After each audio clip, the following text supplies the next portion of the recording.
Some people are better than others. Some teams are great, while some are awful. Some companies go up, while others dive down. Why? Well, there are many different reasons, but I would like to talk about one significant reason I have encountered in my career and a great possible solution.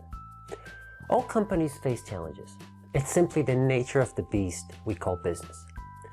However, some companies, when choosing possible solutions, tend to ignore best practices and focus almost exclusively on a top-down style of management. All their strategic decisions are being made within a very small, closely connected group of executives with little to no real input from the file and rank. Now, don't get me wrong, some tactical and daily operational decisions are still being made by teams. However, everybody knows there's a very clear line separating between operating the business and steering it.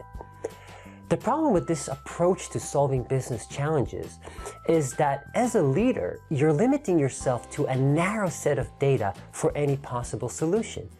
Either you use your own experience or that of your small group of executives. What ends up happening more often than it should is that a less than optimal set of solutions get chosen, and then they're presented to the company for implementation. By the time these solutions reach employees, they're largely a mismatch of conflicting ideas, and people either ignore them or interpret them in a very different way. Now, does this sound familiar to you? Have you faced this type of solution process in your company? Well, don't despair. There is a solution. It's called positive deviances. In a nutshell, the idea is very, very simple. For many business challenges, the optimal solutions, they're already being used within the organization and without any extra resources. Now, what do I mean? Think about it for a moment.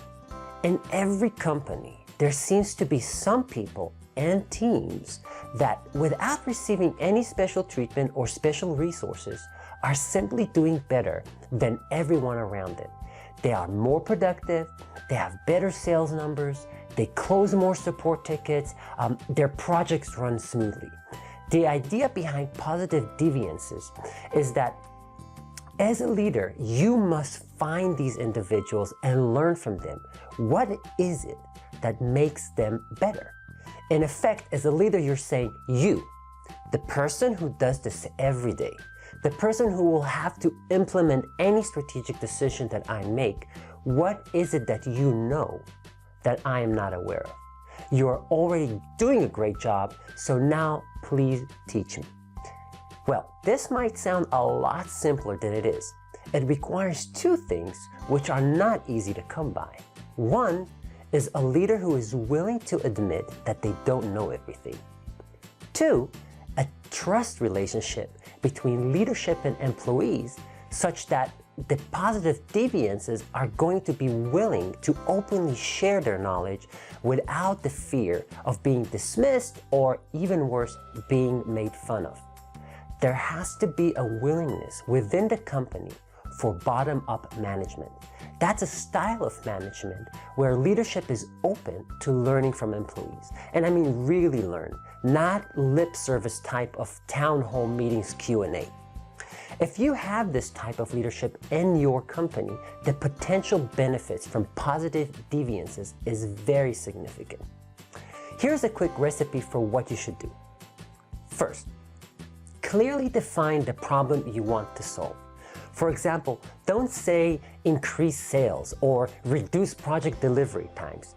Rather, what you want to say is increase sales for large companies that make at least $2 million a year by 20%.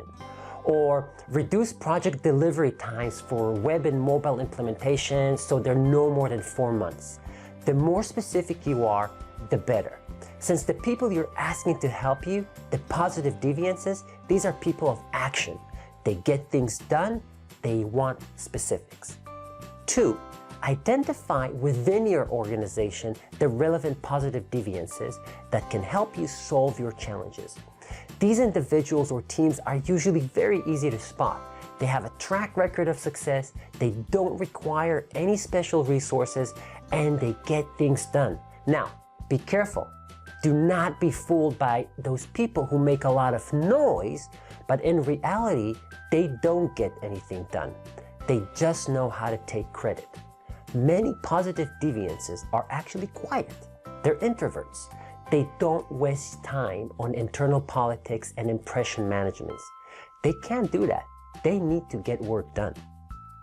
Third, once you have the relevant positive deviances identified, and you have to remember each challenge might require a completely different set of teams or individuals. Now that you have identified them, you need to approach them and ask for their help. Present your problem statement and ask them how they would solve it. What you want is their honest opinion and best practices. Do not pressure them into giving you the answer you want to hear. This is an exercise in listening, not in talking. Last but not least, have them present the solution to the company, not you. Your job is to embrace the solution and provide the needed support. What you want is for employees to embrace these solutions as realistic and practical, something that they understand is already being used by one of their own, someone who has a track record of dealing with the daily realities of work. Give this a try. I have found this to be one of the most effective ways not only to manage people, but to get amazing solutions from the least expected places.